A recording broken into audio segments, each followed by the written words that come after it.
News 18 के digital platform पर आपका स्वागत है। मैं हूं प्रिया सिंह। चलिए नजर डालते हैं जम्मू कश्मीर की टॉप 10 न्यूज पर। खाड़ी युद्ध खतरनाक मोड़ पर पहुंच गया है। जिस युद्ध को अमेरिका 4 दिन में खत्म करना चाहता है, ईरान उसी जंग को 40 दिन तक लड़ने के लिए तैयार हो चुका है। अब बात युद्ध से बढ़कर एटम बम वाले युद्ध पर पहुंच चुकी है। अमेरिका और इजरायल ने ईरान पर हमला करके दुनिया को ऐसे युद्ध में झोंक दिया है जिसमें ईरान ने 12 देशों को मिसाइल धमाकों से वॉर जोन बना दिया है। तो वहीं ईरान के सर्वोच्च नेता अयातुल्ला अली खामेनेई की मौत के बाद जम्मू कश्मीर में विरोध प्रदर्शनों का सिलसिला थमने का नाम नहीं ले रहा है। कश्मीर घाटी के कई इलाकों में लगातार दूसरे दिन भी लोग सड़कों पर उतरे और अमेरिका और इजरायल के खिलाफ जमकर नारेबाजी की। बांडीपोरा से लेकर बारामूला और बडगाम तक हजारों लोग विरोध मार्च में शामिल हुए, जबकि श्रीनगर में एहतियात के तौर पर पाबंदियां लगाई गई। तो वहीं ईरान पर हमले के विरोध में बडगाम में विरोध प्रदर्शन हुआ, लेकिन इस विरोध प्रदर्शन में हिंसा भी देखने को मिली। प्रदर्शन के दौरान हजारों प्रदर्शनकारी बडगाम में मेन चौक पर जमा हुए और श्रीनगर की ओर मार्च करने की कोशिश करने लगे। इस दौरान प्रदर्शनकारियों पर काबू पाने के लिए पुलिस ने आंसू गैस के गोले छोड़े। पुलिस अधिकारियों ने कहा कि प्रदर्शनकारियों ने पत्थर चलाए, जिसके बाद पुलिस को आंसू गैस के गोले दागने पड़े। तो वहीं ईरान के सुप्रीम लीडर की हत्या के विरोध में सोमवार को लगातार दूसरे दिन भी करगिल में विरोध प्रदर्शन जारी रहा। सुबह फज्र की नमाज के बाद हर गांव से हजारों लोग करगिल शहर की ओर बढ़े और मातमी जुलूस में शामिल हुए। इस जुलूस में हजारों की तादाद में महिलाएं भी शरीक हुई। बता दें, मर्चेंट्स एसोसिएशन करगिल ने 3 दिन के लिए पूरे शटडाउन की घोषणा की है और ये मातमी सभाएं 40 दिनों तक चलेंगी, जो हर सुबह हर गांव में होंगी। पूरा आलम इस्लाम को इस दुख के साथ खड़े रहने के लिए हम भी आपके साथ हैं इंशाल्लाह। बाकी तो मैं सोशल मीडिया के जरिए आप लोगों के माध्यम से आलम इस्लाम के पूरे मुसलमानों से यही गुजारिश करूंगा कि ये आज हमारे लिए एक इम्तिहान है कि आज पूरी आलम इस्तकबार, आलम तागूत एक साइड जमा हो चुकी है और वो न सिर्फ मुसलमानों के, न सिर्फ ईरान के, पूरे इंसानियत के लिए एक चैलेंज है। जो भी कोई उन जालिमों का साथ देगा, इसराइल का साथ देगा या ऐसे ही अमेरिका का साथ देगा, वो उन्हीं में से है। तो हमें चाहिए कि हम इसराइल को साथ न दे, अमेरिका का साथ न दे। तो हमें ये सोशल मीडिया पर ये आवाज़ उठाना चाहिए। वो खुद लोग कहते हैं कि हम दुनिया के अमन को कायम करते हैं, हालांकि वो सबसे बड़े दहशतगर्द हैं। तो ये शहादत हर किसी को नसीब नहीं होती है। ये तो उनके लिए बहुत बड़ी मुबारकबादी की बात है कि उनकी ज़ात के लिए आयतुल्ला खामेनेई खुद तो शहीद हो गए, लेकिन इससे ईरान की जो मिल्लत है, ईरान की जो कौम है, वो हमें उम्मीद है वो कभी पीछे नहीं हटेंगे। वो हारने वाले नहीं, वो झुकने वाले नहीं है। एनसी के सांसद सैयद आगा रुहुल्लाह मेहदी ने सीएम उमर अब्दुल्लाह पर खुलेआम निशाना साधा है और आरोप लगाया कि वो ईरान में हुई हत्याओं पर चुप है, क्योंकि वह दिल्ली में अपने आकाओं को नाराज करने के लिए तैयार बिल्कुल नहीं है।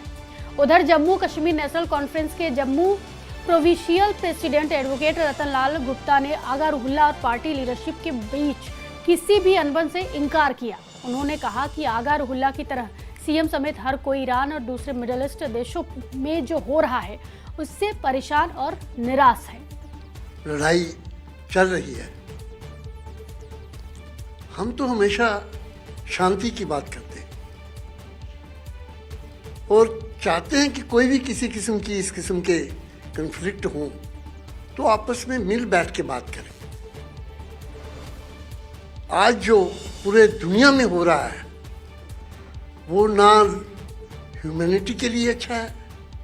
छोटे छोटे बच्चे किस ढंग से इराक के अंदर मरे हैं, ईरान के अंदर बमबारी से, ये भी आपके सामने है। कौन चाहता है कि इस किस्म के हालात बने? इस वक्त सब अफसोस में है, इसमें कोई दो राय नहीं है। दुख की बात है, लड़ाई कहीं भी हो, चाहे इंटरनेशनल लेवल पे पूरी दुनिया के अंदर चल रहा है। अब रशिया के अंदर कितने लोग मर गए। लेकिन मेरा सवाल तो अलग था, आपने अलग जवाब दिया। मेरा सवाल ये था कि आगा रुहुल्लाह साहब ये कह रहे हैं कि सीएम साहब चुप बैठे हैं क्योंकि वो नाराज नहीं करना चाहते हैं सेंट्रल गवर्नमेंट को, पीएम साहब को। हर कोई कंडेम कर रहा है लेकिन सीएम साहब कंडेम नहीं कर रहे, कोई स्टेटमेंट नहीं दे रहे हैं। देखिए भैया, हर आदमी इस वक्त परेशानी की हालत में है, सारे को दुख है। ह्यूमैनिटी का कत्ल हो रहा है, चाहे किसी तरफ से भी हो रहा है, तो दुख हर एक को है, इसमें तो कोई। और रहमुल्ला साहब इसलिए क्योंकि वो शिया कम्युनिटी से ताल्लुक़ रखते हैं, और ईरान जो है उनके जो गुरु हैं, उनके जो शहीद हुए हैं, उनको तो होगा ही दुख। लेकिन रहमुल्ला साहब को क्या मतलब ये समझें कि भाई उसको क्या करना चाहिए, हमें क्या करना चाहिए, ये बात नहीं है। हर एक को दुख है। यहाँ सेंटर कहाँ से आ गया, मुझे नहीं समझ लग रही है कि भाई रहमुल्ला साहब के मन में क्या बात उतर रही है और उनके दिमाग में क्या बात चलती है, ये हम नहीं समझ पा रहे हैं। एनसी के एमपी सैयद आगरउल्लाह के उमर अब्दुल्ला पर दिए बयान पर रिएक्ट करते हुए पीडीपी के स्पोक पर्सन वरिंदर सिंह सोनू ने कहा कि उमर अब्दुल्ला ने हमेशा वोट बैंक की पॉलिटिक्स की है, इसलिए उनकी चुप्पी दिखाती है कि उमर अब्दुल्ला किसी को खुश करना चाहते हैं। कि ऐसे है कि अब ये एक बयान एक जो उनकी तरफ से आया है, वो चीफ मिनिस्टर साहब से पूछ रहे हैं, अब उन्हीं की पार्टी के साथी हैं, उन्हीं के लोग हैं। मुझे लगता है कि ये आपस में इनको फैसला कर लेना चाहिए, जो कि वो कर नहीं पा रहे हैं मेरे हिसाब से। अब देखिए, जहाँ तक बात है जो कल वाले इंसिडेंट के बारे में अगर बात, वो तो हर एक आदमी इसको कंडेम कर रहा है। वो इसलिए कर रहा है कि अब सब लोग ये सोचते हैं कि खून खराबा जंग किसी मसले का हल नहीं है। हम तो पहले से कहते हैं कि बातचीत से मसला हल होना चाहिए, और खून खराबों से कुछ नहीं होता, आम आदमी पिस जाता है। तो लेकिन एक तरफ से जब उन्होंने कहा है तो इसका जवाब तो चीफ मिनिस्टर साहब को देना चाहिए। आपको लगता है कि जो चुप्पी साधी हुई है उमर अब्दुल्ला ने, ये कहीं ना कहीं कुछ संदेश भी देता है, क्योंकि काफ़ी ऐसा तबका भी है जो वोटर है नेशनल कॉन्फ्रेंस का, जो इस कम्युनिटी से आता है? देखिए, मैं तो पहले भी कह रहा हूँ कि ये वोट बैंक की पॉलिटिक्स करते हैं उमर अब्दुल्ला साहब और नेशनल कॉन्फ्रेंस। जब इनको वोट लेने थे तब तो 2 जगह पर टोपी डाल के वोट मांग लिए, तो जब वोट ले लिए तब मसला हल हो गया। तो लेकिन यहाँ तक उमर अब्दुल्ला साहब का सवाल है, उनके बयान की चुप्पी है, कुछ तो मजबूरियाँ रही होंगी, यूं ही कोई बेवफा नहीं होता। क्या पता अब उनकी क्या मजबूरियाँ हैं, जो वो किसको खुश करना चाहते हैं, किसको प्लीज़ करना चाहते हैं, ये तो उसका जवाब यही दे सकते हैं। लेकिन एक बात तो है, जब हर आदमी इसका कंडेम कर रहा है तो चुप्पी जो है वो काफ़ी कुछ दिखा रही है। तो वहीं ईरान पर हमले और ईरान के सुप्रीम नेता अयातुल्ला अली खामेनेई की मौत के विरोध में पहले सुन्नत ने पुंछ में बंद और चक्का जाम की घोषणा की। पुंछ नगर के परेड पार्क में अहले सुन्नत के प्रमुख एवं इमाम मरकजी जामा मस्जिद पुमोलाना मोहम्मद फारूक मिसबाही की अगुवाई में एक बैठक का आयोजन किया गया, जिसमें बड़ी संख्या में धार्मिक इस्लामिक संगठनों, राजनीतिक दल के सदस्यों ने भी हिस्सा लेते हुए मंगलवार को पुंछ जिला बंद एक चक्का जाम का फैसला लिया। हमारा वाहिद मकसद ये है कि कल खित्ता पीर पंजाल बंद की जो कॉल दी है राजौरी वालों ने भी दी है, और तकरीबन हर तहसील से ये आवाज़ उठी है, तो हम उसी बंद की हिमायत भी करते हैं और बंद कॉल भी देते हैं कि कल जो है वो मुकम्मल तौर पे चक्का भी जाम रहना चाहिए, और मुकम्मल तौर पे जितनी दुकानें हैं पुरअमन तरीके से बंद हो, क्योंकि हम ये एक साइलेंट पैगाम देना चाहते हैं कि हम जालिम के ख़िलाफ़ हैं और मज़लूम के साथ हैं। ईरान पर इजराइल और अमेरिका के हमलों और अयातुल्ला अली खामेनेई की हत्या के बीच ईरान में एमबीबीएस कर रहे डोडा और उसके आसपास के इलाकों के स्टूडेंट्स के माता पिता काफ़ी परेशान हैं, क्योंकि ईरान में कई इलाकों में बमबारी जारी है। स्टूडेंट्स ने अपने परिवारों से बातचीत के दौरान इंडियन एम्बेसी से जल्द भारत लाने के लिए तुरंत दखल देने की अपील की है। एक स्टूडेंट्स ने बताया कि उनके घर से सिर्फ 5 किलोमीटर दूर एक बिल्डिंग तबाह हो गई, जिससे उन परिवारों में डर और चिंता और बढ़ गई। न्यूज़ 18 का शुक्रिया अदा करते हैं कि वो हम तक पहुँचे, हमारे पास पहुँचे, हमारी फरियाद मतलब हायर अथॉरिटीज़ तक पहुँचाने के लिए हम आपका बहुत बहुत शुक्रिया अदा करते हैं।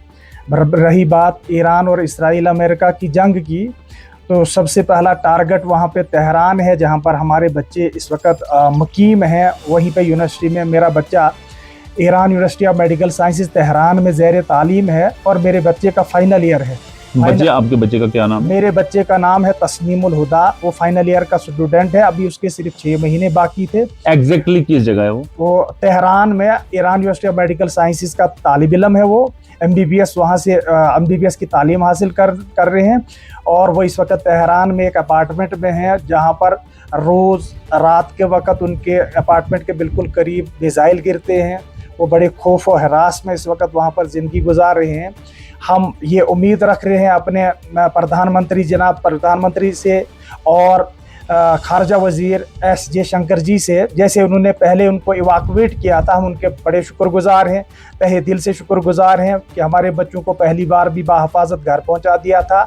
अब की बार फिर हम गुजारिश करेंगे, और गुजारिश भी दिल से हम गुजारिश इल्तिजा करेंगे कि आपकी बार भी थोड़ा सा मतलब हमें शुक्रिया का मौका दें हमारे बच्चों को वहाँ से इवाकुएट करने में, ताकि बाहिफाजत और वो जहनी तनाव से वो वहाँ से निकल जाए, उनको सेफ़र प्लेसेस पे शिफ्ट करवाने में बच्चों की मदद करें।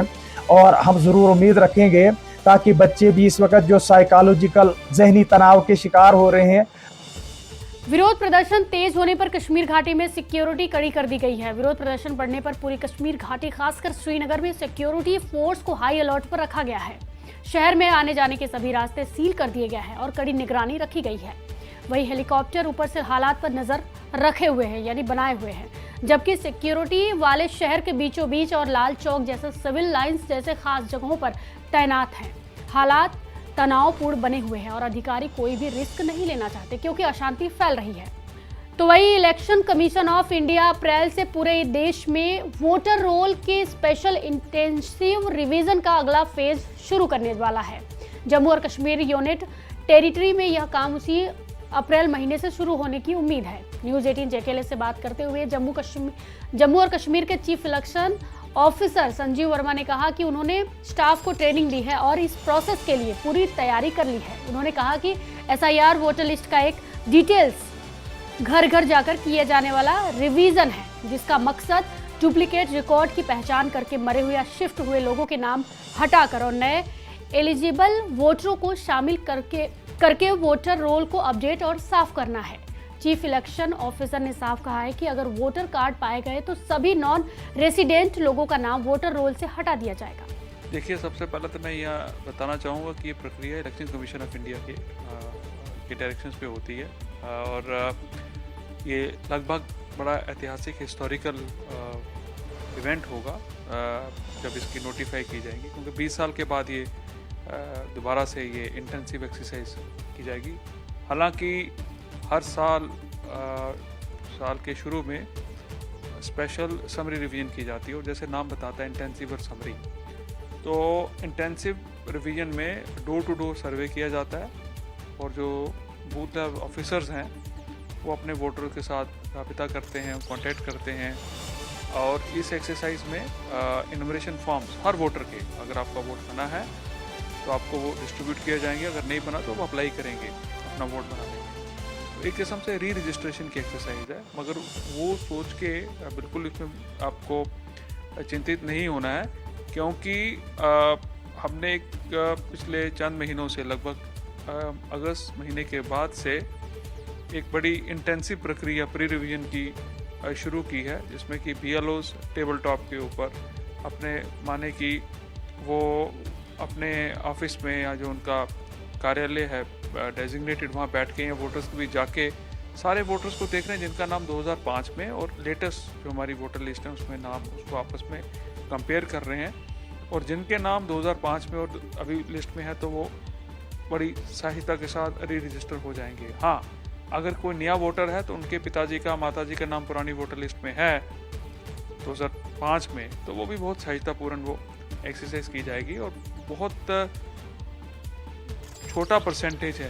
मैं आपको ये बताना चाहूँगा कुछ जिलों में 90% से ऊपर मैपिंग हो चुकी है, यानी कि वो वोटर्स जिनके नाम 2005 में थे या उनकी आगे की पीढ़ी प्रोजनी वोटर जिनको बोले, जिनके वोट्स बाद में बने तो या वो बन सकते हैं, उनकी वो एज आयु उन्होंने वो हासिल कर ली है, वो एलिजिबल हो गए हैं, तो 80 से 85% वो हमने मैपिंग कर ली है। जो 15% हैं उनमें भी चिंता आने की कोई मुझे नहीं लगता है कि ऐसा कोई परेशानी रहेगी।